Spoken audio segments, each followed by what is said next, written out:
Hello friends, welcome to meaning in Telugu channel. ఈరోజు వెల్లడి ఏమిటంటే ఫిషర్. దీన్ని తెలుగులో మత్స్యకారుడు అని అంటారు. దీన్ని నౌన్కి చూసేటప్పుడు ఈ డెఫినేషన్ ఉపయోగిస్తాం. A person who catches fish for a living. అంటే తెలుగులో జీవనోపాధి కోసం చేపలు పట్టే వ్యక్తి. దీనికి సంబంధించిన కొన్ని ఎగ్జాంపుల్ చూద్దాం. వాటితో ఇంకా బాగా అర్థం చేసుకోవచ్చు. ఫర్ ఎగ్జాంపుల్, ఫస్ట్‌ది the fisher prepared the fish for dinner. అంటే తెలుగులో మత్స్యకారుడు చేపలను భోజనానికి సిద్ధం చేశాడు. దీని next example and final example, the fisher's boat gently rocked on the calm waters.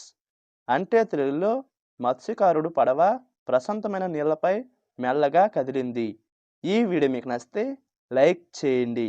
మరిన్ని వీడియోల కోసం మా ఛానల్ని సబ్స్క్రైబ్ చేసుకోండి. Thank you friends.